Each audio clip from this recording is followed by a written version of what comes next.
Falcons fans, welcome in. It is episode 24 and the final game review episode of the 2021 season. I'm John, your host, joined by my co-host, as always, Mike. What's going on, dude? Out of my Falcon mind, what's going on, people? Last game review of the season. Big disappointment against the New Orleans Saints. Yeah, sure was. So just to give you guys an idea of what we're talking about on this episode, we are going to quickly touch on AB one more time because Gotta get them. some stuff happened after the last show that we got to just touch on. We're going to just talk about quickly the Chargers Raiders game because that was some crazy shit there in overtime. A little bit of college football. The title game was last night, the national championship game. A little bit of thoughts on that. And then clearly, obviously, we're going to review the Saints game, what went wrong. Not a whole lot went right, to be honest. Then look at the kind of the end of the year stats for some players, some pretty crazy stats, to be honest. Just kind of blew me away as I was looking at them. And then look at the 2022 schedule that came out, and then we'll preview our next show on Friday. Now, hold on for a minute, sir. Now, I was not aware you actually have the next season schedule. I do. You gotta let me know. I have the teams we're going to play. I don't have. The teams we're going to play. Yeah. Oh yes, you have to. Are you sharing that with us today, sir? Oh yeah. Okay, sure that is exciting. Exactly. And Johnny Yates. Before we even get into anything, please tell me if this is incorrect. Somebody sent me a screenshot. Without the article, without a link for me to click, but the screenshot said Falcons extend Matt Ryan. Is that true? Unless it happened in the last 5 minutes, I have not seen that. That was incorrect. I've been deceived. I have been misled and led astray. Okay, somebody was messing with me. Okay. We're recording this. We're recording this at about 4:45 on a Tuesday, and I watched the Arthur Smith and Terry Fontenot had a press conference earlier today, kind of to the end of the season, kind of wrap up questions from the media, that stuff. So I watched that. So they didn't say anything about it. They did ask him about Matt again. I was going to get into this later in the show, but let's just hit it right now, actually, since we're on the topic. They asked him about extending Matt. And after the game, Arthur, they asked Arthur, and he said, Matt knows how we feel about him, but he said he didn't want to pin himself into a corner, so he wouldn't 100% commit, which is smart. I mean, you don't know what's going to happen in the off season. You can't say that. Matt said he wants to be with the team. Obviously, he wants to stay, but he hasn't heard anything confirmation from that. Mainly because he's going to be due $20 million more next year than he got paid this year. So I mean, clearly they're going to have to, if he's going to be around, then they're going to have to extend him to make it just, tenable for us to actually go out there and sign players and make our roster competitive. The only other option is if somebody literally wants to pick up that entire salary, which I'm not sure if there's a team out there that wants to do that. Right. And if they see that there's a quarterback maybe in this draft that they really feel like it's going to be the next guy, because this is not a quarterback. I know you're not a big college dude, but this is not a big quarterback like heavy draft. There's a couple of guys I might be okay with, but I would rather honestly wait to the next season, because you're going to have some better guys coming out. Okay. So, but anyway, they didn't give you a whole lot, man. I wouldn't expect, they never do. They asked him about Calvin, and literally they said that the guy, I forgot who asked the question, but he said, is there any update? And do you have a date that you need to hear something from Calvin to say like, okay, this is what we're going to do? And they said, no, nothing new to report. And that they're going to support him like they have the entire season. Clearly they have to they're not going to tell the media, but they've got to be in contact with him to say dude, you got to give us something here. Oh, I was going to say, at this point, I think that was believable 1 or 2 weeks but I'm sure they made him give a definitive answer at some point, and they had serious conversations. So they know if he's coming back or not, but they just won't say. Yeah, you'd think so. He's got another year left. He's due $11 million. So that's a big hit on the salary cap next year. If he doesn't want to be here, which none of us know, then trade him. If he does and he's better and he thinks he can because obviously he's an asset to the team. I mean, we clearly missed him all year long. Yes. So, you know, I mean, who knows? This is going to be a wait and see, I guess. It's But going to be a but interesting. This will be an interesting offseason, seeing if we get Matt and Calvin, and who they re-sign and who they get on free agency like this, who they draft. This is going to be interesting. It's the first offseason of the new regime, really.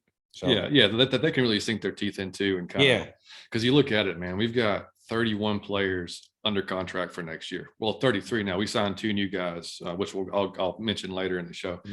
But yeah, 31. I mean, that's it. I mean, we had so many guys on 1-year contracts, you know, and I mean, we're going to have to figure out, you know, I mean, I was looking at Spot Track online. They're projecting that Cordell is going to get, and this is just, again, they're normally pretty in the ballpark, but they're projecting he's going to get somewhere in the range of 2 years, $18 million. Okay. Pretty stiff. I mean, he's making $3 million this year. Yeah. He wants to stay in Atlanta. He said that. You know, his cleats said, why not retire in Atlanta or something like that? Yeah. You know, so I'm gonna be honest. I think that he is I think he has a blast within the city, just going out and stuff. Yeah. And I think he never got love like this from any fan base. So, and I would like him to get the money, to be honest. I just hope that he's not one of those dudes that, like, I think you pointed out, I think that was you that pointed out, every time a running back get the money, you know, he's never the same, you know? Yeah. So I just hope that doesn't happen to him. I think the only difference with him is he doesn't have, even though, I mean, he's been a special teams player most of his career, so there's not a whole lot. He don't have the mileage. Yeah, you're right. You're right. But he is a little, you know, he's not a young cat either. So, and his production did fall off, you know, and that's a combination of, I think, teams figuring him out and figuring out that we don't have very many options. I was going to say they're going to key in on him and Pitts, you know, or whatever. But that's, you know, that's just kind of what happened with him. I would like to see him back too. I don't know, you know, if it works out. I mean, he's, you know, obviously important to what Arthur was doing here, and he's credited Arthur because he said, you know, most guys and teams that only seen me as a special teams player, you know, and Arthur's been the first guy to give him a real opportunity at running back or wide receiver or both, you know. And we'll get to his stats in a little bit after close to the end of the show, because I mean, our offense wasn't nothing this year, but I mean, you know, he was a lot of it. I mean, to be honest, I mean, him and Kyle was a lot of it. I mean, I'm gonna be honest. Whatever vehicle or toy we rode in, he was the batteries, bro. He was the batteries for. Yeah. That's what he was all year. So I can never, even if he's not back with us, I don't even want to imagine what our record would be if he's not on our team this year. Yeah. And then the other big guy is free agent, obviously, is Luakon. He led the league in tackles this year. He's probably played himself into a pretty decent contract. I was looking, Pro Football Focus back in December projected that he would probably get somewhere in the range of 3 years, $22 million. Somewhere in that range. Yeah. To me, that sounds great. I'd take him right now for 3 years, $22 million. Hell yeah. Leading the league in tackles. Yes. And I mean, the effort, he's Grady for the linebackers. The effort's always there. I mean, like, there's not questioning any effort there. He is making, you know, he's a smart guy. He's you know, he plays his ass off every week. So I think you compliment him with some better linebackers around him, because we're gonna get on some linebackers in a little bit, or a particular linebacker in a little bit. But y'all finna drag somebody. I'm telling you, it's coming, ladies and gents. Yeah. So it's like I mean, I tweeted out, you know, a few things, because people are, of course, right after the season's over, they're tweeting out their draft projections and free agency and everything. And we just got, dude, there's so many moving parts. We don't know. I mean, you got to decide. No, that's very true. I mean, it's too many to go, because you don't even know if he couldn't guarantee the quarterback, then I feel like everybody's up for grabs except Kyle Pitts and Grady. Yeah. I'm going to be honest. Right. Yeah. And so, I mean, and Grady, Grady's a big cap hit, and I don't think they would try to trade him. But I really don't know, man. I mean, like I said, never know what they're doing. I think they're keeping Pitts, Grady, and AJ. I think if Matt is up for, I think everybody else is on the chopping block. So it'll be interesting, because, like I said, when you get hired and kind of things are already in place, I give you one. So I say this is their first real offseason that they are in total and complete control. So I'm with it. I'm with it. Yeah. And I mean, like I said, there wasn't a whole lot of my ground breaking news from that press conference. It was more or less, I guess, I think just to appease the media. But like one dude asked him, what do they look for in a pass rusher? And I was thinking, I mean, to get to the quarterback. I mean, like, I don't know. I mean, like, what do you mean? Like, you got to find, I mean, but did Dean Pease talk? No, it was just Arthur and because he's gonna say some funny shit. I was hoping you have like a funny clip. I know he was gonna say some funny shit at the year's end, like we sucked, but we'd get better or something. No, Josh Kendall did an article at the end after the last game, and he writes for The Athletic, and they did ask Pease. He said the thing we really have to develop before next year is the ability to rush the passer and not always have to pressure to do it. Number two is to be able to play man coverage better in the back end. First year defensive coordinator Dean Pease said, and those two things that we really have to develop before next year, those have to get better. Yeah, the pass rush for sure, because I'm gonna tell you, I thought that was excellent. I thought that was spot on. The pass rush, man. So we had 17 sacks this season. That is the fewest in the NFL since they began tracking sacks back in the year that we were born. Hey man, that is embarrassing. I'm not even being funny. I wouldn't. That's embarrassing. And I'm gonna tell you, we'll get into it later. But for those that don't know, that's 1982. That's how long it's been. 1982. Every other team in the league had at least 29. Our leading sack getter was Deontay Fowler at 4.5, and J.J. Watt had 4 in one game a few weeks ago. Yeah. Man, that is I'm speechless at that. I just feel like that is it. We're gonna get into it later, but if y'all watch the Saints game, that was to watch those quarterbacks bounce around and look around and go left, look to the right, and watch average talent tear you to shreds. John, who's the quarterback that I really dislike from the Carolina Panthers? Sam Darnold. Sam Darnold, yeah. To watch that level of talent, Sam Darnold has never been good anywhere he went. Mm-hmm. To watch Taysom Hill and Sam Darnold offense, I mean, no Trevor pressure, Siemian, man. I mean, no pressure. Trevor Siemian. I'm gonna tell you, Trevor Siemian looked amazing, and Trevor Siemian is an average talent. He was throwing. He looked very, very well, very good, and that's against the Falcons because you can make you're not at all in fear of getting hit. Oh, it's just like frustrating, a practice drill almost. It's almost like a practice drill where you don't, in practice, how they really don't hit the quarterback. Yeah. It's almost like that. Like, I'm probably not going to get hit, so I can just take my time. Yeah. And Pease also said, this is not an easy system that they are learning. We have made a lot of growth, and I'm expecting that going into the next year, the growth will really pay off for us. You take your lumps sometimes learning the system. I've seen big strides early in the season. It seemed like whatever you called, there's a guy making a mistake somewhere. Whereas now there are a lot of calls where nobody's making a mistake and we're making some plays. And I do agree with that because we talked about it earlier in the season. The turnovers were messing up all the time. And it was just a lot of it was the back end, the secondary, just not communicating or just not getting it. So I agree with that. I mean, I think, they did see some improvement in some areas. I mean, like I said, the pass rush, though, I mean, it's frustrating as hell to watch Grady in there go 100 miles a minute every play. Yeah, get double teamed and still make plays. Yeah, I mean, like I really wish we could get somebody next to him and get some edge rushers that could actually. I'm gonna be honest, with his conditioning to go against double teams, he would be less tired and even more effective in the second half if you had somebody on the line with him. Mm-hmm. He'd be even more powerful in the second half if he wasn't facing double teams a lot of the time. Yep. Yeah, for sure. My man too. Love you, Grady. Yep. And just going back to Matt, like I said, he said he did want to stay for sure.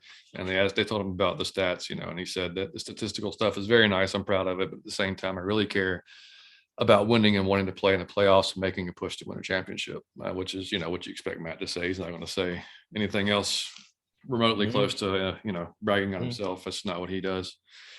But hey, I'm going to be honest, man. I really do think that it would mean the world to Matt Ryan to bring a championship, not only to himself, but even more to the Atlanta, do it here. I think he want to do it here. Oh, man. I think it mean the world to bring it here.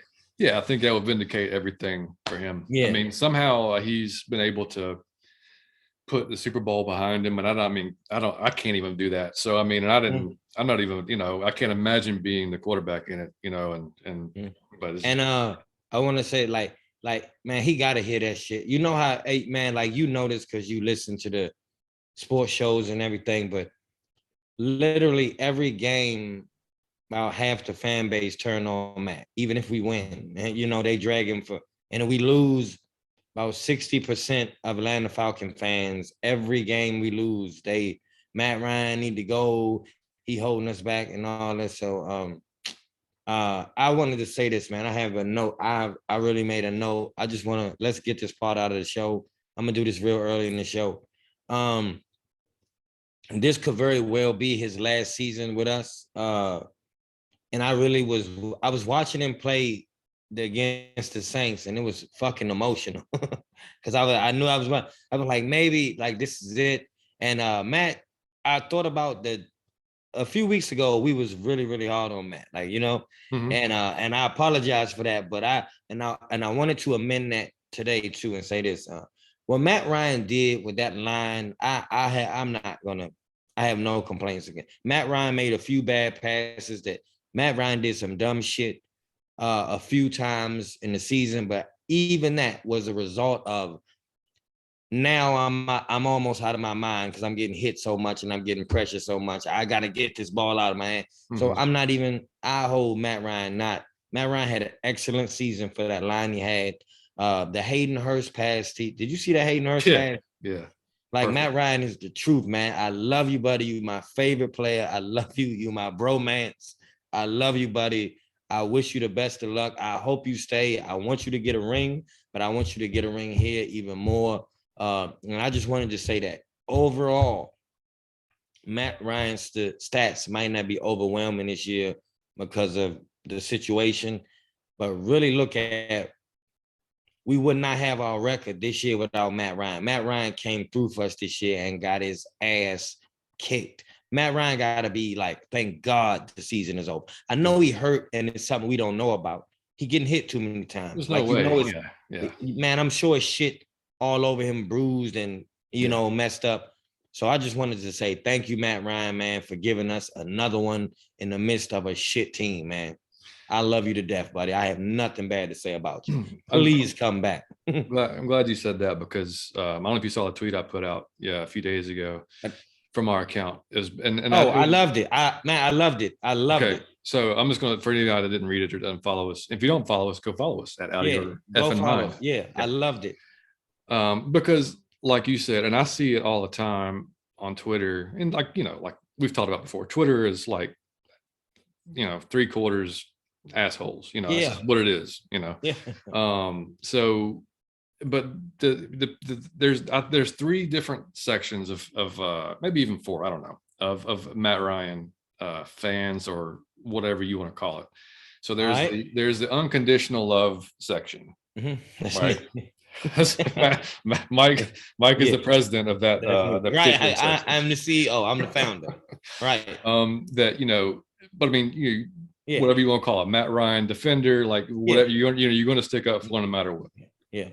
Then there's the part of the fan base that we're going to support him, and you're probably in the middle, but you're going to hold him accountable. No, that's fact. Yeah. You don't have the complete blinders on. No. When he makes mistakes, and you're going to call him out. So then there's a third that just thinks. But he is an ornament. He is an ornament on my Christmas tree. Correct, yeah. Simultaneously. Right. So maybe. And then there's a third section that just thinks, believes that Matt's not the right quarterback for our team going forward. They want to make a change. That's fine. If that's your opinion and that's what you see, I got no problem with that. If you're just basing it off the play alone, right? That you see something different for our team, maybe, right? Very true. Everybody, that's fine. Then there's the fourth, right? Then there's the fourth and worst section, and that's just a flat out hate for him, like visceral fucking hate for the man. Yes, and I cannot get my head around. Like it pisses me off to even talk about it. Yes, and I tweeted, I was like, the man does insane amount of work for the Children's Hospital in Atlanta. Insane. And he has put his body on the line every single year, most of the time behind shitty lines, just like this year. He doesn't complain. He does not throw them under the bus. Yes. He compliments them. He says they're getting better. He tries to build them up, for Christ's sake, when he shouldn't. Yep. So I don't get and like I said in the tweet, he's the first one to deflect any praise he gets to his teammates. Every single time. Listen to Johnny Yates. Please continue, sir. But he will, and if the team fails, he puts it on himself. So I got to be better, or we got to be better. But he'll start with I got to be better. Yep. So as a person, I don't understand. Like, he's doing what physically, there's only so much he can do. He's not Michael Vick. He can't run all the damn place. Right. I mean, like, he knows that. Yes. So like, it's like he's physically limited to what he can do. He's 36 years old. Mm-hmm. I mean, his arm strength is what it is. He's never had a noodle arm. I thought that's just I mean, if you watch some of the plays and throws he's made in the past, I mean, like, there was some online. I mean, and you can just go YouTube. I mean, there's some 60-yarders in the air, some 65-ers in the air. And there's, I mean, now you can nitpick anywhere you want. But like I said, just the hate, man, I don't get it. Like, those people can fuck off and go like somebody else. I mean, you're not a Falcons fan. You're not a Falcons fan. And you're not even a fan of good human beings. That's the fucked up part. And I'm gonna tell you, I read that shit about 3 times because I was just, my smile wouldn't go away because I felt like somebody needed to say that. I'm glad you said it. Like you said, like, man, even if the man is a great person, man, how can you not like Matt Ryan? Like, who doesn't like vanilla wafers? Like, how can you be mad? Like, is not even like, he's calm, he's cool. His name is Matty Ice, and just a really great dude. And again, I just want to say this: what you want from your quarterback, even more than the play on the field, is he's almost a logo for your team for his entire tenure. He's the person that you think of when you're buying tickets and buying jerseys, and he's on the commercials most likely. Yeah, he's on the merchandise most likely. You want that dude to be a class act. You want that person to have class and have dignity and have confidence and be like a great role model for children and be great when they interact with children and people who are under them socially, if you want to say that. And nobody in the fucking league does that better than Matt. Name me the scandal. In 14 years, name me the scandal, or when he cheated on his wife, or was anything negative, or was on when he said the N-word, when he said something. Name me the thing. Name me the teammate that has come out that's his former teammate that said one thing bad about Matt Ryan. Yep. You've never heard a shit. No one has ever said. All the coaches respect him. It make my body tingle when they say future Hall of Famer Matt Ryan. Yeah. That shit, because every time they regard him, they say future Hall of Famer Matt Ryan. The man, that class and that dignity, that man, even when the way he dressed afterwards. And like John said, man, I watched Peyton Manning have an attitude so many times. We had protection issues. That's kind of throwing your people under the bus. Matt Ryan to say he did it, knowing he had a great game and they played like shit. Yeah. He'll say he need to do better. And in his mind, he need to throw for 450 and 5 touchdowns. He never going to say, man, I'm just really, man, disappointed in the line in a way that he never done that in his whole career. Name the time where his like emotions got out of hand and you felt like he was kind of being Antonio Brown, or just he threw something, just class act all the way. I have nothing bad to say about the dude, man. Yep. But like John had a great point. We understand like the levels, because he's not the most sexy pick as a quarterback. He don't throw them exciting throws. He's not fast. He don't do spin moves and shit. So I understand somebody viewing this and saying, man, he ain't all that. And we don't be winning. I get it. But John got the greatest point. The hate is like, the man ain't sorry, so that's off the table. And the man is a great human being, so that's off the table. So what is it? Yeah, exactly. That's why I said it's more of a reflection of yourself at that point than anything to do with anything else. Facts. So, but Yeah, so I just had to get off on that rant. That was our Matt Ryan segment. We had to do that for the end of the season. We love you, buddy. I hope you come back. You are amazing as a human and as a representation of the Atlanta Falcons the whole time you've been here, especially after Michael Vick. Thank you. Yep, and I mean we've definitely got to. If he is, which I do think he'll be back next year for sure. Who knows about? So happy. I cannot. Who knows about 23? But I mean, I'd put a hefty bet that he's our quarterback next year. That'd be but that being the case, we have to improve the O-line. I mean, we just because of the limitations he has as a runner. Yep. I mean, we can't protect him with that. Like he has to have a pocket. Like he can get outside a little bit, but he's not a runner. I mean, he's just not. So I mean, like we'll get into some of the stats on the offensive line later. I mean, there's a really good one and there's some really bad ones, but you got to hear this. Overall, we just got to improve it. If that's the case. And I mean, we're not.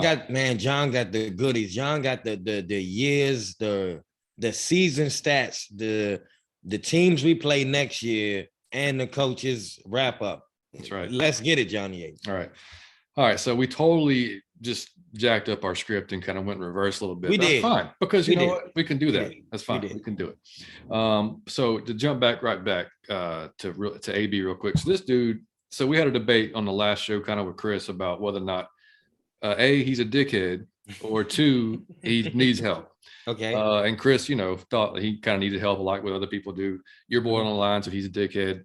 And I just don't really know. I'm kind of like I'm the one on the fence. I'm not on the fence anymore. I think he's a dickhead because the biggest thing was, man, if y'all haven't seen the interview, and I'm sure you have, I mean, the dude is going to drag Brady after the man helps him get on the team, and he started saying, well, Brady's my boy. Why am I making this check or whatever I make?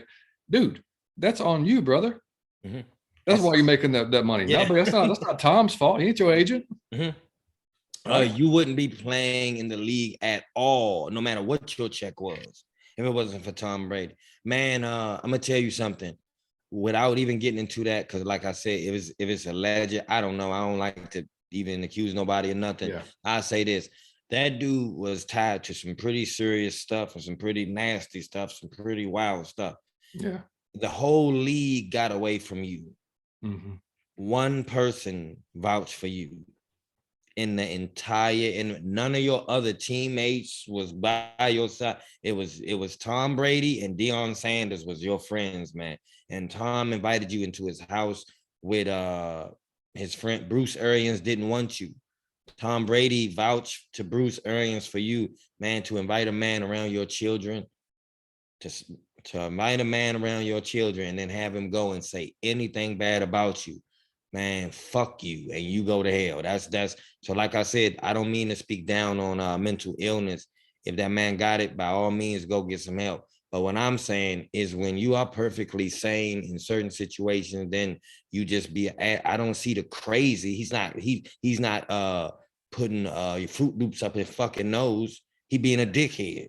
Yeah. You feel me? So you say shit that an asshole would say. That don't mean you mentally ill. That's mean you might be an asshole. Until you do some mentally ill shit, I'm gonna say you an asshole. And that to throw your friend under your bus after it, man. Yeah, people get away from you when you accused of certain stuff. Yeah. And that's a friend to stand by you. That's a friend, man. You shouldn't do that. Yeah, and if he gets, look, if it comes out, he gets diagnosed with something bad, and he's, I'll apologize. And for sure. Yes, 100%. We will eat our words, but just on the surface, this kind of looks like he's an asshole.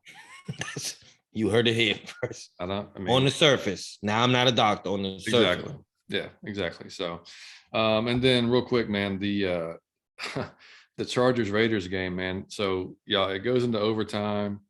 The other night, if there's a tie, both teams make the playoffs, and I'm sure everybody's seen it by now, but.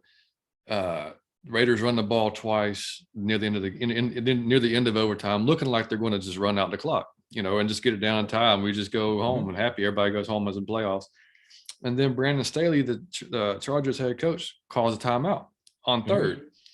And everybody, including Collinsworth and Michaels, are like, man, like they didn't even understand why. Well, what are you doing? It looks like they're trying to bleed the clock down here. And then they run the next play with Josh Jacobs, makes a pretty good run, gets in the field goal range. Okay, kick a field goal, game over. Chargers go home. And then we got to answer those questions, or Staley's got to answer those questions of, well, why'd you call a timeout? His answer was, I wanted to get the right personnel on the field because I thought they were going to run. No shit, they're going to run. That's what they've been doing. It looks like they're trying to run down the clock. What are you doing? You just cost your team a chance to go to the playoffs.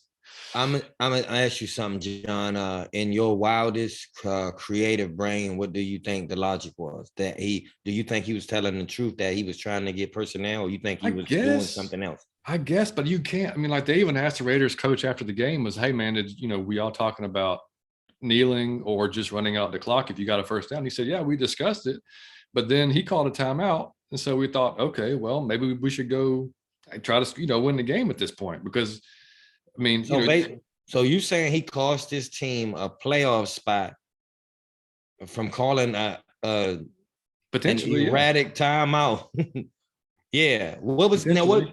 Yeah, that was I'm gonna be honest. I've seen 3 moves by coaches that just stuck in my head, and it was Dan Quinn losing us the Super Bowl, that call you just said, and the Pete Carroll throw on the goal line. Yeah, God, yeah. I think certain shit should get you fired. I'm sorry.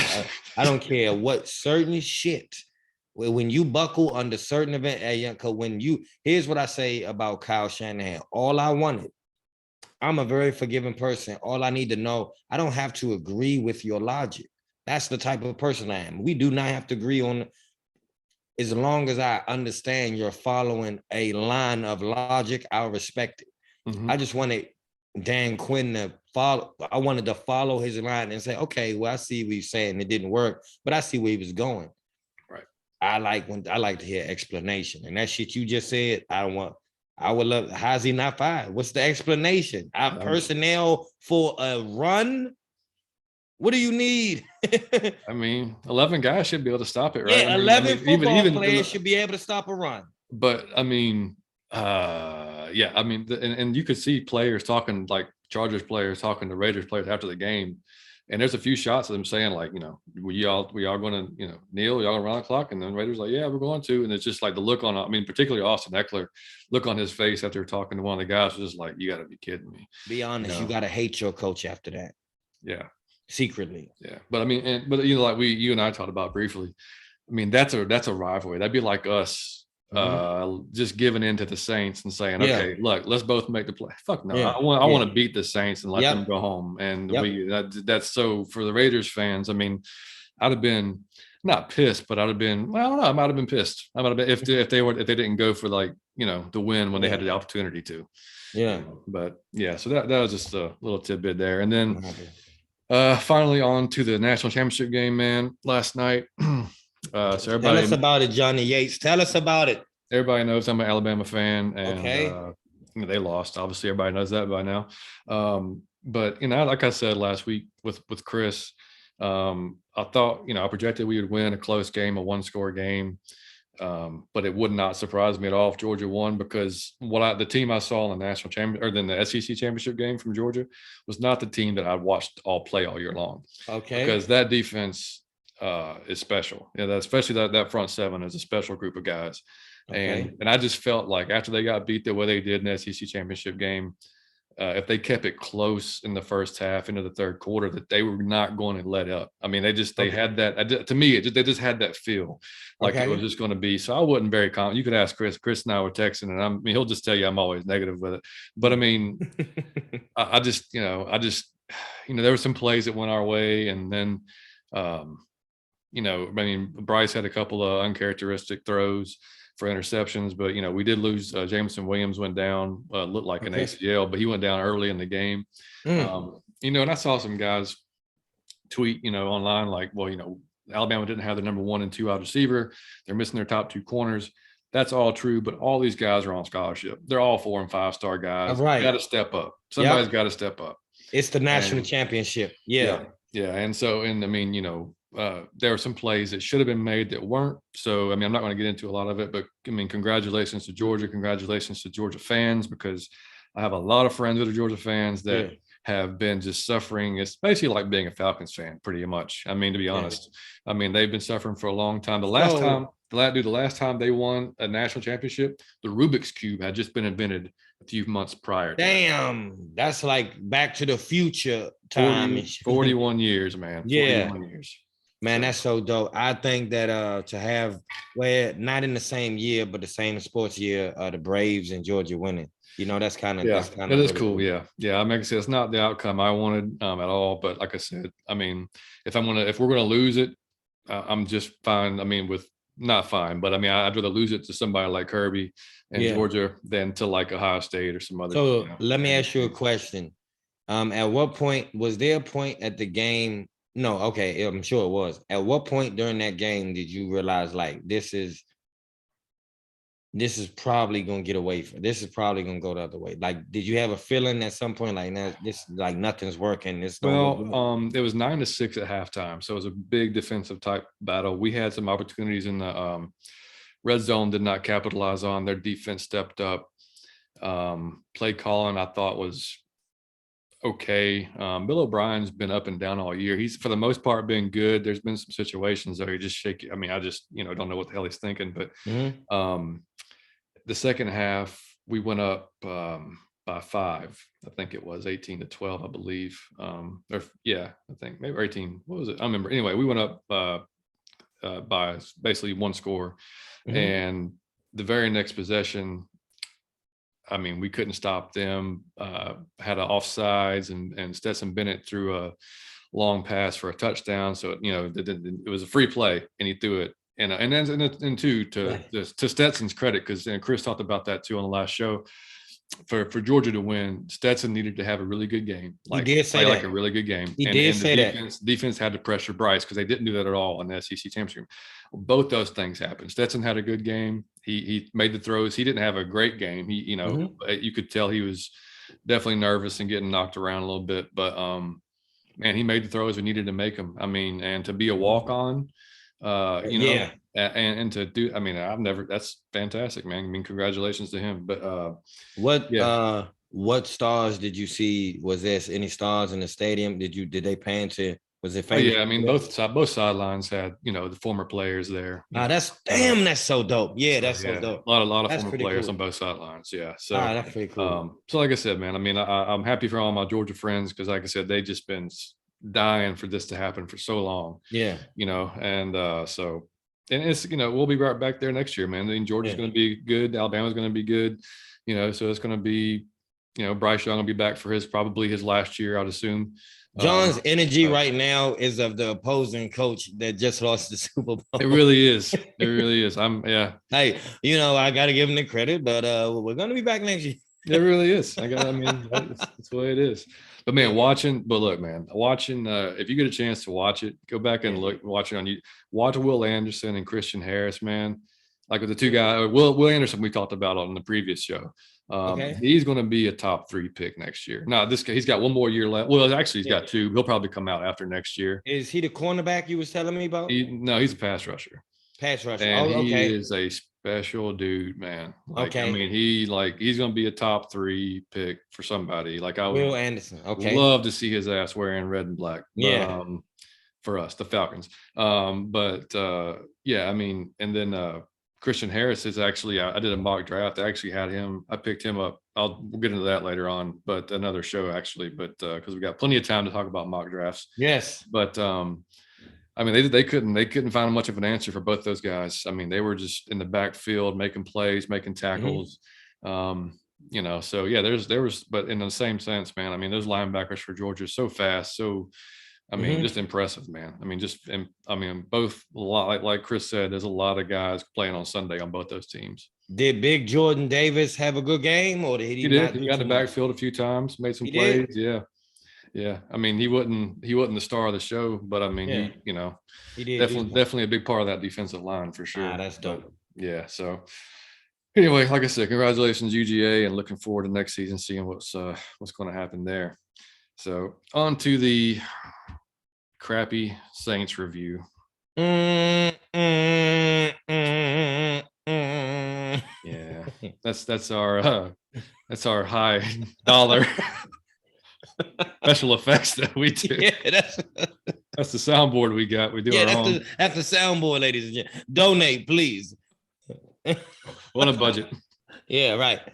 All right. So, but going into the game, we found out that Jalen Mayfield was going to be out of the game with an injury, which I thought I kept my mouth shut because they said on Twitter that was reported that he had a low back or something like that, and I was thinking to myself, yeah, no shit, his back hurts. He's been fucking getting thrown backwards all year.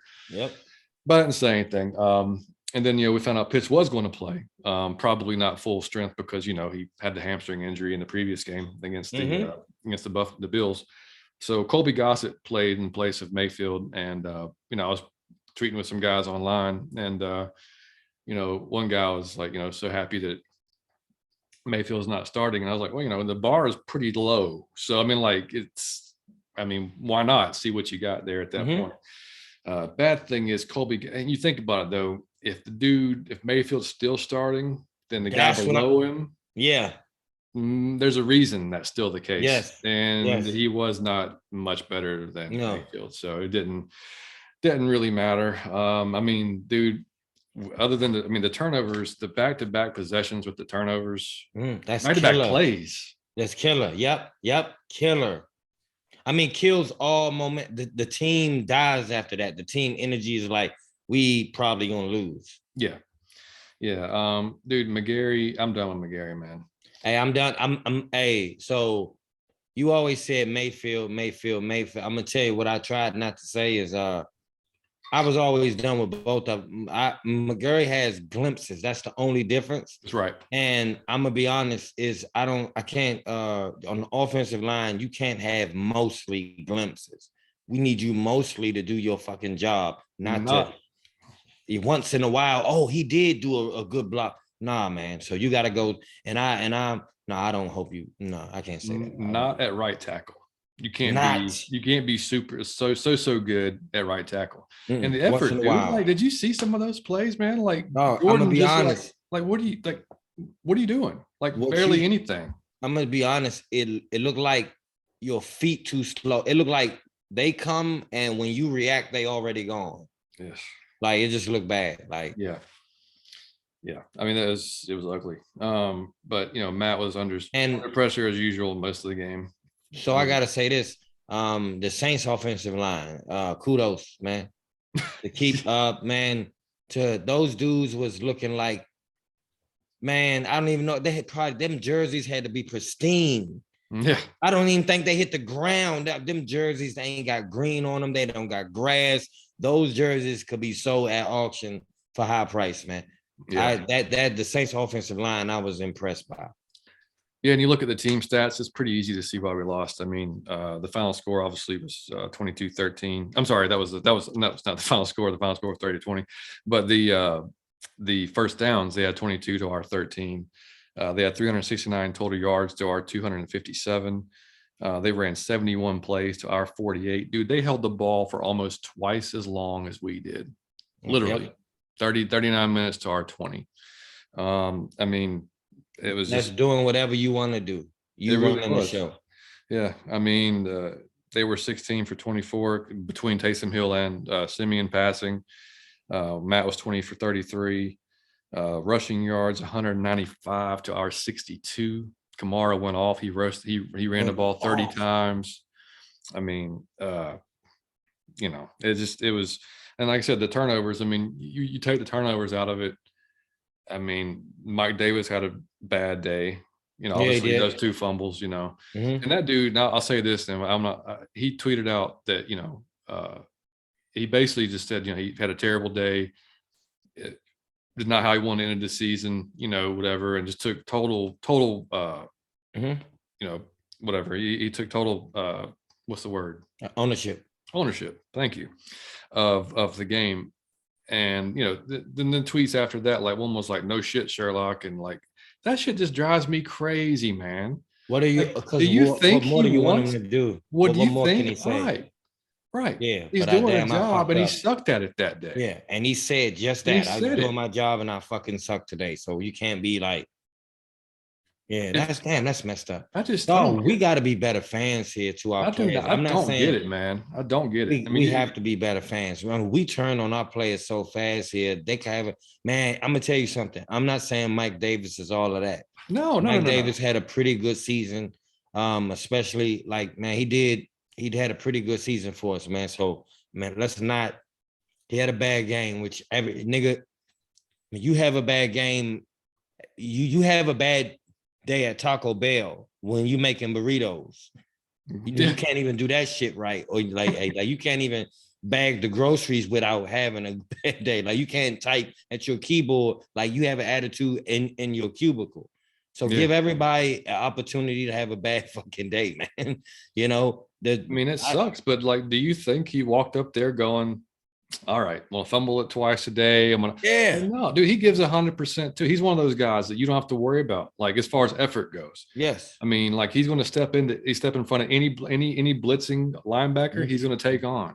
I mean, like he's that just pisses me off when I see people just dragging people when they're admitting, or at least like he's taking accountability for his mistakes. Right. So what more do you expect? That's a grown man move. He was here because we had no money to pay another running back. So he's here, like he's our running back. So, and he's from Atlanta. And wasn't he the man of the year nominee? Yeah, Walter Payton man of the year. We're not doing that to him.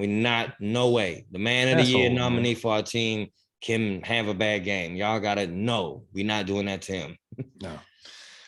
So like I said, Alvin had 30 carries, 146 yards. Yeah, almost 5 yards a carry. Yeah, and then my Davis had 6 carries for 30 yards. Quadri Allison had the one run for 19 yards. I don't know how he's not getting in the lineup more, but this season, because he actually for the season granted he had a lot less opportunities, but his yards per carry was a lot better than anybody else. But I mean, like so we don't know what goes on there as far as behind the scenes. Russell Gage had 9 receptions, 126 yards. Pretty good day for him. I just want to interject. Special thank you to Russell Gage, man. I mean, dog, I made a kind of jokes earlier on this podcast about like, it's a sad day when he's our main target, and usually when he would say, and I said shit like, it's a sad day when he our leading receiver, or Russell Gage. I'm telling you, man, Russell Gage came through for us this season. There it is. Like nobody's business, man. On third down, he came through he made a lot of exciting big. He didn't seem like a skinny little. He made a lot of big catches and exciting catches that even if he's not with Atlanta, man, I really hope to see him with a team next year. I thought he earned a spot in the NFL this year. I want to apologize for those jokes, man. That dude really held us down and progressed our team forward, made big plays when we had nothing else. So I apologize for that. Shout out to Russell Gage. Yep, he stepped up big time. I mean, Calvin goes away, and all of a sudden you're thrusting in the number 1 position when you've just been a third down type of receiver. Yeah. Hey, so he was like a 4 or 5, wasn't he? Before when he was 3, 4, 5. I mean, like he was normally in the slot, or like I said, a third down type of possession type guy. I mean, possession receiver just became our primary receiver and kind of did his thing. He ain't Julio Jones or nothing, but y'all got to give Russell Gage some love. And it was sucked, man, because when Taysom Hill went down early in the game with that Liz Frank injury, I thought, okay, I mean, we beat Simeon the first time out. He's nothing special. I thought that, I thought like, okay, we get some offense going here. And we couldn't. That was, I mean, I don't think Pitts was at 100%. Clearly he wasn't, I don't think, because I mean, I think they said that, or Arthur Smith said some guys wouldn't have played, with that type of injury, and he was, he wanted to, and I mean that's fine. I mean he didn't end up breaking Ditka's record, but that's not not the end of the world there. But man, just other than McGarry, man, Deion Jones and Dante Fowler. Now, I'm gonna tell you what is interesting, y'all. I just want to stop the podcast real quick. John, I have a note here for Dante Fowler. Like, you gotta get this. And John early on in the show said we got something about like we gonna have to get a linebacker, and I knew he wasn't. I knew who he was talking about because John been on this dude, and so two of our linebackers got to get this, and when me and John did not discuss this, so John had this idea and I had it separately that these dudes need to get it. So please continue, Johnny Yates.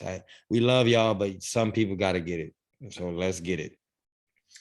Yeah. So I've been saying for some weeks now, and I think everybody for the most part has seen it on the field, that Dion, man, just not.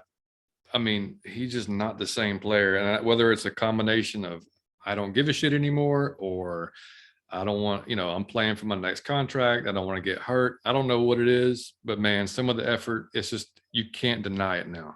Looking at some of the play, he's not the same dude. He's not flying around making those tackles. I think he was actually, I think he's second on our team this year in tackles, which kind of blew me away.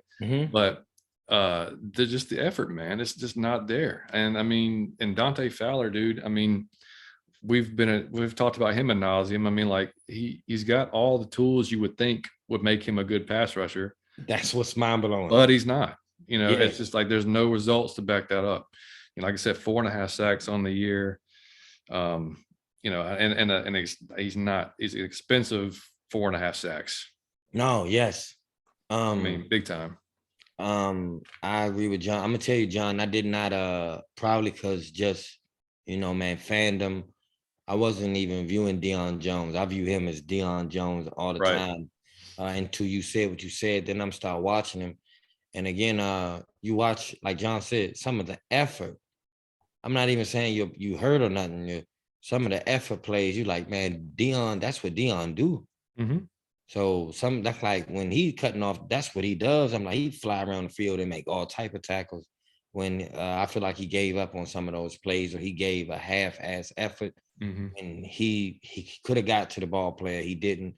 But Deion even has a bit of my loyalty, so I can't give him too much. But Dante Fowler, man, let me tell you something, man.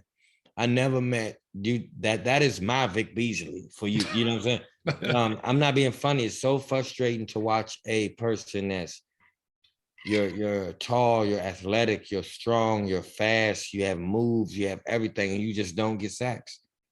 You have every skill, man. I thought, man, when we got you, dog, I thought, man, now that's what we needed. That's really all what we need.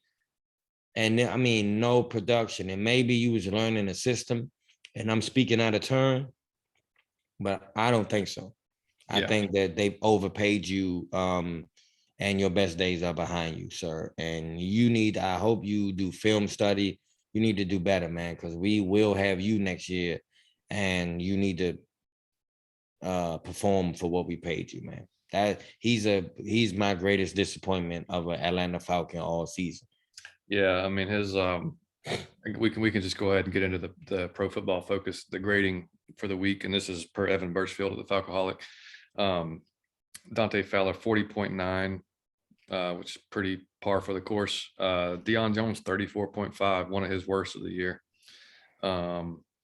Richie Grant 66.2, wasn't in the game a whole lot. Mike Davis 38.9, obviously with the fumbles. Colby Gossett, who we talked about, was Mayfield's replacement, 57.6. So maybe a touch better. Yeah. It's just like I said, PFF is kind of he wasn't good. As far as our top 5 guys on defense, it's like doo-doo and doo-doo on bread. Pretty much. Yeah. Get damned out of the way. Exactly. Sean Williams 78.6. I thought Sean had a good day, actually. Yeah, really good day. Yeah. Taquan Graham got to start from our rookie out of Texas. I thought he was 74.8. Darren Hall, I thought, had a good day, 74.4. I love it. Michael Walker 73.6. I want to see Michael Walker excites me. I want to see what he does next year. Yes. Another year in the system. He's Harmon, athletic as hell, man. Yeah. I like him.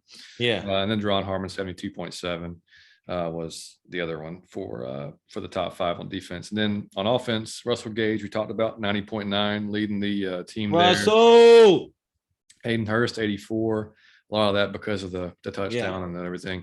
Matt Hennessy 75.9 and Matt Ryan 70.4.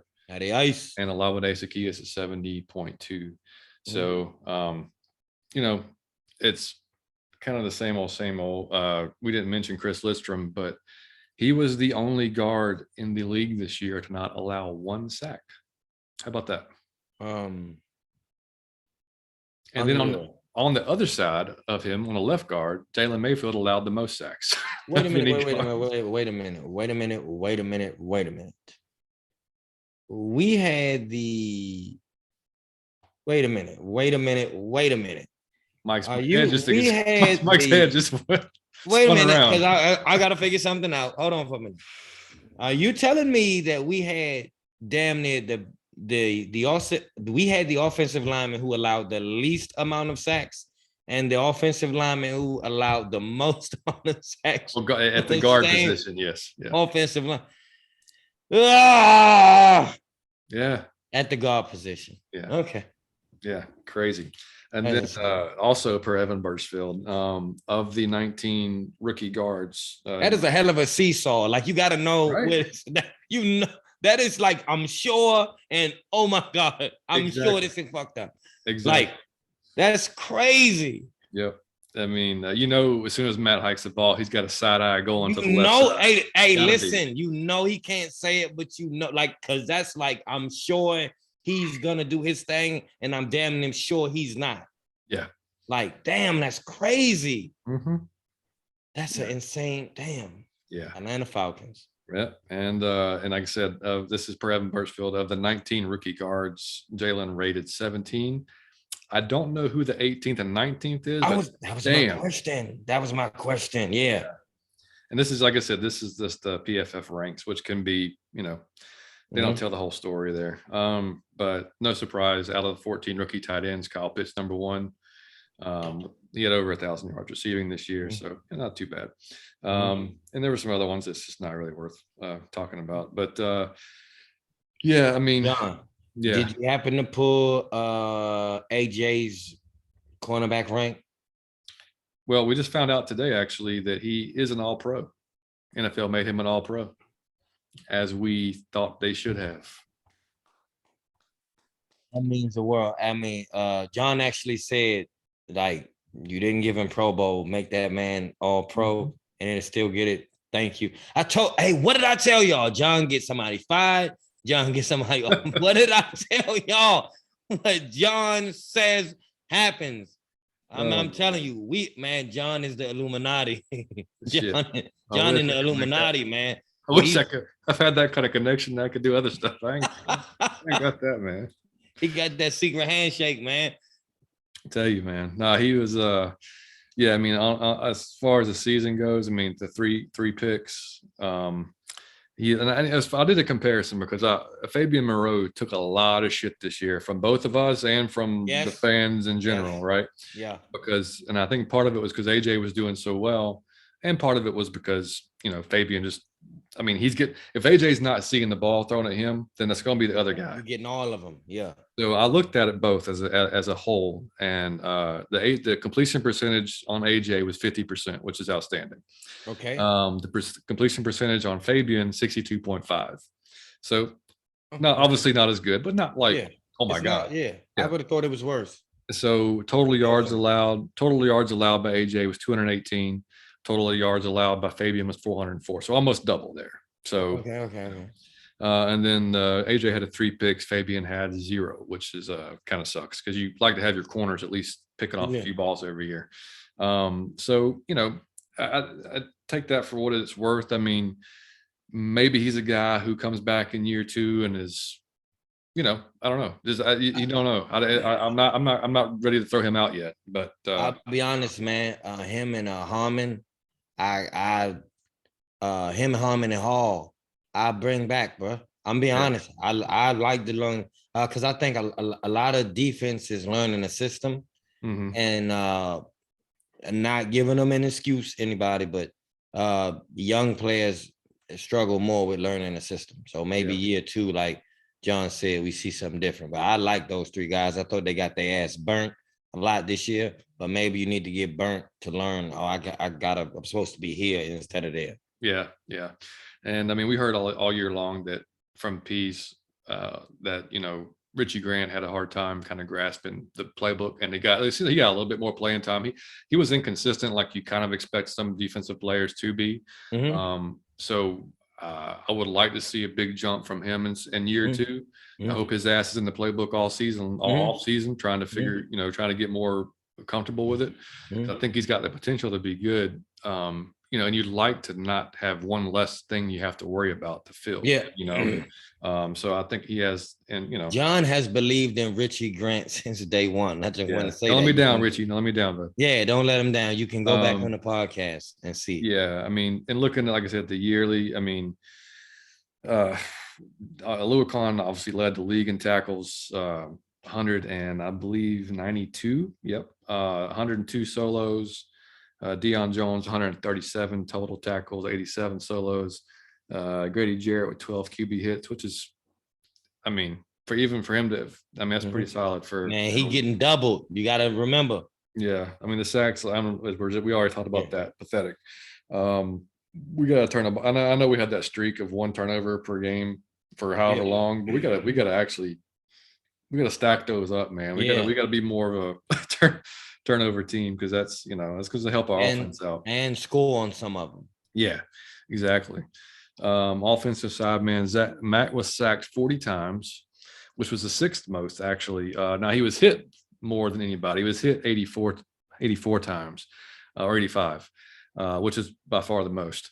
But Burrow was sacked 51 times, Tannehill 47, Zach Wilson 44, and Baker was sacked 43, and David Carr 40. So, I mean, I think that's a credit to Matt actually throwing some of those bad passes, like getting rid of the ball. Right. Like, you know what I mean? Those passes we criticize. I think that's some of that. He would be the most sacked quarterback if he didn't make some of those throws. Yeah. Matt on the year, 3,968 yards. Almost 4,000. Shit. Yep. He's right there. And he had, what was it? I think, 67% completion percentage. Damn good. So, I mean, with that offensive line. Yeah. How many touchdowns, John? Where was it? Touchdowns? He had, I just lost it. Where'd he go? He was right. 18 touchdowns. That was, I mean, actually, no, what was impressive was, I'm looking at inside of 20. So in the red zone, he had 18 touchdowns and 0 picks. You got to give it up. Yeah. So Matt, I'm going to be honest, that wasn't glaring visibly. So I wouldn't have known. You remember when we said the team didn't improve in the red zone? Right. Matt did. The team didn't. Yeah. Matt actually, damn, that's 18 and 0. Hey, that shit. All right, man. With the play calling, I guess. Exactly. Yeah. The play calling had a lot to do with it. I mean, because that I gotta say again, the Saints game, the Hayden Hurst pass, Matt, jeez, to put that ball with Matt Ryan, man. Yeah, Matty Ice. Yeah. Overall, though, as a team, man, it goes to show how the year went. I mean, we were 29th in points. 26th ranked offense, 29th in total yards, 25th in turnovers, 27th in fumbles lost, 28th in first downs.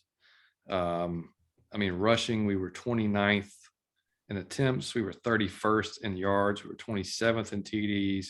We were 30th in yards per carry. On defense, we were 29th on points allowed, 26th on yards allowed. 28th in first downs allowed, 26th in touchdowns allowed, 20th in INTs allowed. 30th against the rushing. 27 in rushing yards allowed. I mean, it's just. We are damn near last in every category. We are in the bottom 5 in almost every category. So you can't. I mean, that's why it's a combination of obviously young players, not a lot of talent, and how people still throw the blame at Matt blows my mind because it's a team sport, man. And these are team rankings. Yes, those are team rankings. Y'all remember that. man, this is a team sport, man. Y'all cannot. Though John just read you the 10. John, Matt Ryan does not rush the court. He don't get intercept. Imagine Matt Ryan playing cornerback. Man, he don't get interceptions. You can't. He doesn't contribute to other numbers. And a big number too, man. I thought that was telling is we were 30th in third down percentage on defense. That's unacceptable. That's almost damn near every third down the people get hit. Like, no. Yeah, I mean, you Damn, can't allow. Yeah, no, I believe that though, because there was a lot of I believe that the feeling I have as the game goes on comes from that third down. Because it does something to me every third down somebody get. You think shit, they start getting frustrated. So that's how I can gauge the type of game. Yep, and we talked about CP being important to the offense. He had 618 rushing yards, averaged. He averaged about, I think it was about 4 yards a carry, and he had 52 receptions for 548 yards receiving. So, yeah, so not too shabby. Like I said, I mean, he was used both. I mean, quite often on both. And then Mike Davis second with 138 attempts, 503 yards. So not, pretty below. I mean, I guess you could say below average year. I mean, and then we mentioned Quadri Allison as well. He only had, was it 21 attempts, but he had 105 yards. Like I said, I mean, I don't know. I don't know that he's the answer running back, but maybe he gets more of a shot next year than, than this year. Because that's also a position they could address later in the draft. It's possible, which we'll get into draft talk down the road. But yeah, I mean, like I said, as a whole, man, I mean, that's just kind of, we weren't a good team. I mean, we beat some bad teams. We made some plays against some bad teams. The good teams took it to us pretty well. I mean, we competed with a few of them for a little while, but in this league, man, the talent eventually is going to win out unless you just happen to come up with some really timely turnovers or something like that that's going to turn the game. But I mean, I ran a poll on our Facebook group about how would you grade Arthur Smith this year, A, B, C, D, E, F. Okay. And well, not E, because E doesn't exist. And pretty much everybody said B. I mean, I would agree. That was the part. I mean, there was like a C, I think, and maybe one person said an A because of the team. The team. And I'd agree with a B. I mean, I didn't think there was definitely some questionable play calling in some instances, but I mean, you look at the talent, the roster that he had to work with. I mean, not making excuses. It just is what it is. That's just a fact. It's a bad roster. It's just a fact. It's a bad roster. Yeah. I mean, I'm not going to hate on somebody. And you can't make it I saw a tweet saying, you can't fire a coach after year one. He hasn't had time to do literally anything. No, literally anything. I mean, unless a coach does something off the field so egregious that you can't stand it, then you but on the field, I mean, there was nothing that said to me that this guy needed to go. I mean, I want to see these two guys, him and Fontenot. I want to see a draft put together.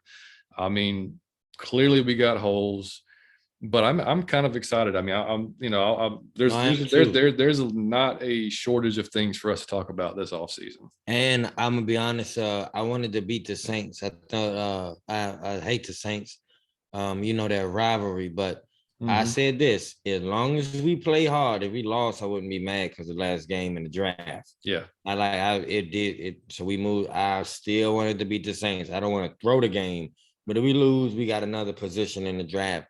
And what was so damn funny, not to cut you off. Yeah. So they won. They thinking they're going to the playoffs because 49ers are losing. Love it. The 49ers do. They come back, go into overtime, win the game. And dude, there's videos of the Saints fans going nuts. Yeah. And then there's a video of them after the game with 49ers close, and they're just all standing around long. Love it. Made my day. I love it. Day. I didn't care that. I mean, I wanted to lose. I'm gonna tell you something that blew my mind.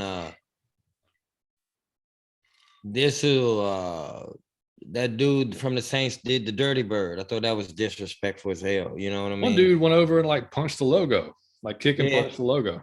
I think I'm not even being funny. This is no jokes. Arthur Smith and Arthur Blank should edit that shit and play it when we play the Saints. Mhm. You don't.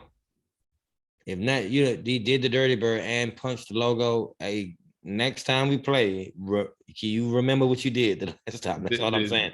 You remember that shit? You was disrespectful. You see, they didn't even put their name on the scoreboard. It was just visitors. Oh, seriously? Yeah. The petty jabs continue. All right.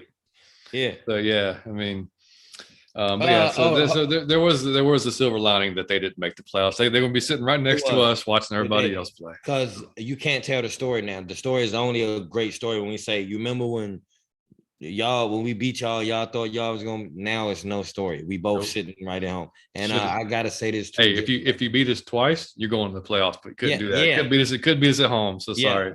Yeah. So and I wanted to add this in too, man. I said this on one of our earlier shows. I love Matt Bryant. Love him. I thought because he was almost automatic. Cool is damn near automatic. Cool is the man, bro. Like I every time he get up, I don't even get nervous no more. I'll be like, watch this. Like it's like the dude is that's a bad man, dog. I love my kicker, dog. I do too. And he did not miss an extra point this year, which is not a gimme anymore. Yeah, it's not. And he was 27 for 30. I'm sorry, 27 for 29. Only missed 2 field goals. That's all year long. Season. Yep. And he kicked some from long, man. Yep. Cool Cool is the man. I love I ain't want Matt Bryant to go. I'm like, but he was getting older. I love this. Hey, where did they get him from? Because remember it was somewhere weird, wasn't it? San Diego. They got him.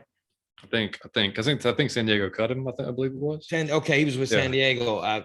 The dude is big fan of his. Right. Yeah. And then real quick, our top offensive grade for the season for Pro Football Focus was Chris Lidstrom, 84.1, which no surprise. It's fantastic pick there. Love you, Chris. Yeah. And number 1 for defense shouldn't be a surprise. AJ Terrell, 83. So that just real quick on that. We signed 2 new players, man. Did anybody else make All Pro except for AJ? I just saw AJ. I haven't seen anybody else. Okay. Yeah. Okay. So we signed 2 new players, both from the CFL. They're both kind of interesting. So one he was a corner or is a corner. I gotta find his name. It is DeAndre Alford, and he said this was an all-star corner in the CFL. Apparently he was according to this article, the most sought after corner from that league. So we'll see. I mean, like the CFL has they have a new, I guess, agreement with the NFL. They can remain under contract with their team in case it doesn't work out with the NFL. So like they can go make sure their shit's together, and then if they don't make it, then they come back. Yeah. Okay. So So anyway, he went to Division II school, Tusculum University. He's 5'11", 175 pounds, so not a big guy.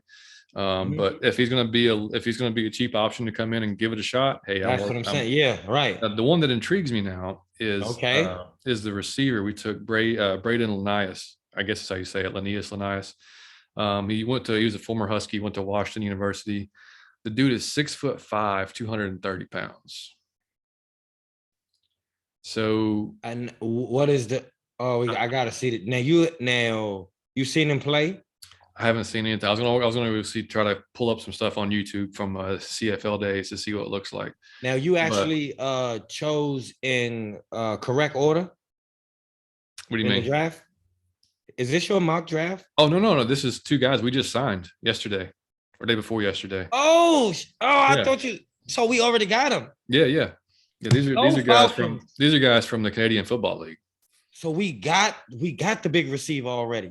There's got to be a reason he's in the Canadian Football League. I get what you say. You know Johnny what I'm saying? Yates with this jab. Well, Yates with the John, you see, hey, this is what John does. When I tell you he curbs my excitement, no matter what it is, John. And I get gung ho. We gonna win the Super Bowl. John say, hold on, reel it in. It's the Falcons. Like now, you see how excited I just got, and John, there's gotta be a reason he's in the Canadian football. Oh man. Well, I mean, there is. I mean, like real. there's a lot of 6'5" guys out there, but not a lot of them are playing NFL. But right, I mean, but the point is, we obviously have a needed receiver. It could be That's a big need. Cool. That's pretty cool. If really doesn't come back. So we'll see. I mean, it's just two guys. I mean, they may not even make the team next year, but it'll be something for us to watch out for. Now, Johnny Yates, did you do a mock draft? I did. I've done a couple. Yeah. Is it in the correct order? Like it is in the actual Well, no, not since I did one when we had like the 8th or 9th pick, I think. Okay. No, I'm sorry. I think it's we have the 8th pick. I did it when we had the 11th pick. So okay. Yeah. So I'll redo another one and you gotta bring that on in actual order and see who we could really possibly might get. You gotta do one. I'll do that. I like the first one I did, but we'll do it with a new order and see. You know do you remember who you drafted in the first one?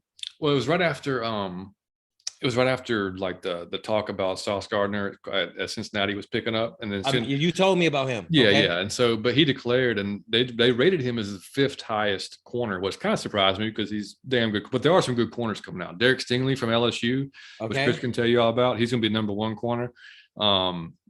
It just depends on which direction they go. I just did it just for the hell of it to look and see what it would look like if we took a corner, like what pass rusher would be there in the 2nd round type of thing. Okay, and so when I picked Gardner first with our first pick, and then I had Christian Harris from Alabama with the 2nd pick. Can you go through 7 rounds? Yeah, you can do all rounds. Yep. So you got to do at least 3, buddy, and bring it on the show and see who we in proper order. That is dope. I'll do that. Yeah, that's awesome. Yeah, that's awesome. And before we get out of here today, real quick, the schedule of our opponents for next year.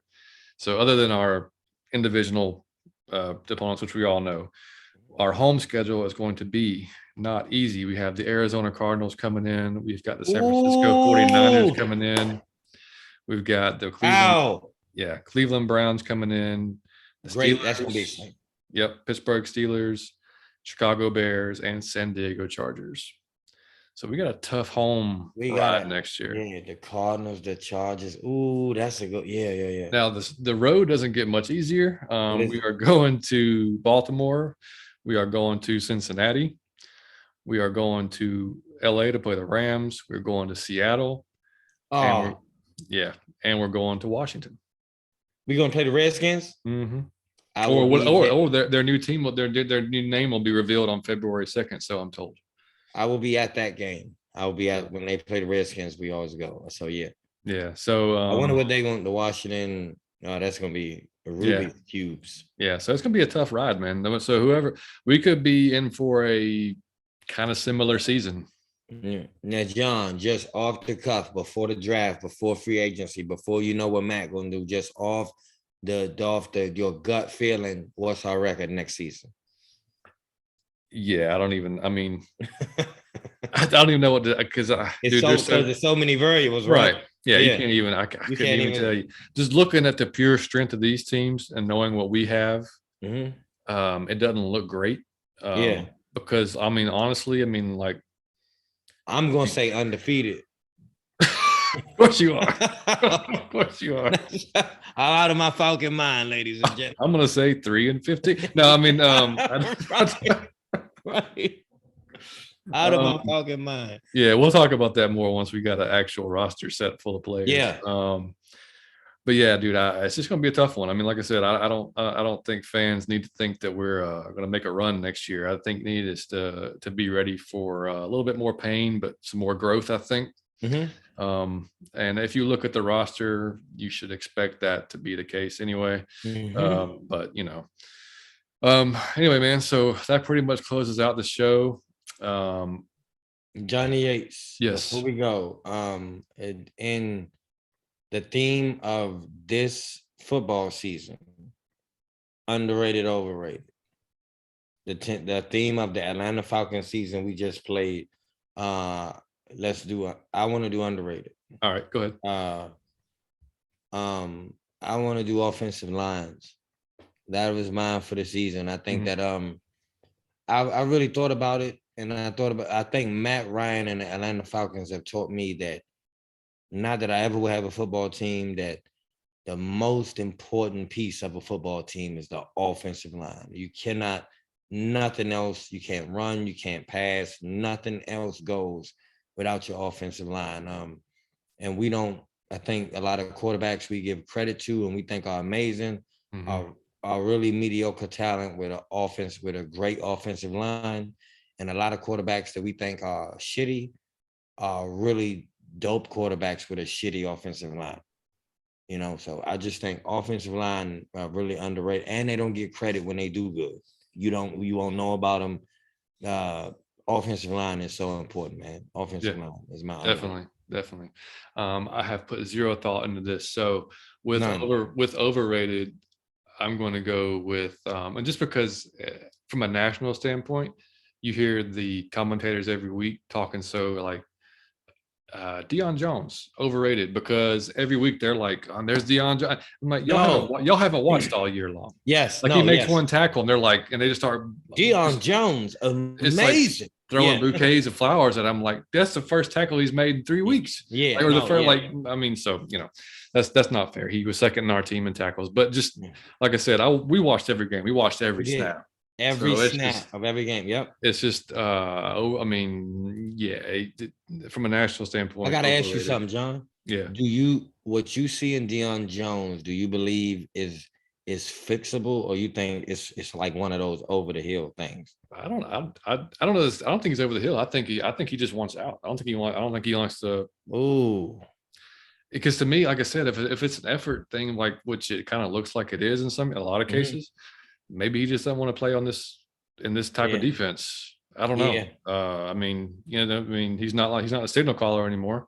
Yeah. You know, so maybe it was, I don't know. It's hard to tell. Like I said a few shows ago, I hate to get on somebody's effort because you don't really. I mean, you're he clearly he's making plays occasionally, but there are definitely plays where you can tell that he just took it off. Even if you're his biggest fan, you got to be real and say he took it off. Right. So guys, a little bit of business for getting in touch with us. You can email us at atlfalconfancast@gmail.com. You can follow us at Out of Your Falcon Mind on Instagram. You can follow us on Twitter at Out of Your Effing Mind. Everybody's David Walker, DW. Some of you might know from the Falcon. His life of, pain and torture, and we'll get into a lot with him. So looking forward to that. Yeah, I mean, I gotta check that out. Man, he understands the culture. He understands what it's like, and how much liquor you have to have every Sunday to get through it. Yeah, man, and like I said, this being our last review show, episode 24. Just a huge appreciation to everybody who's taken the time to listen to us. Tell your friends about us, like us, follow us, leave us ratings. Every bit of it. I mean, like I said, we think we're getting better every episode for the most part.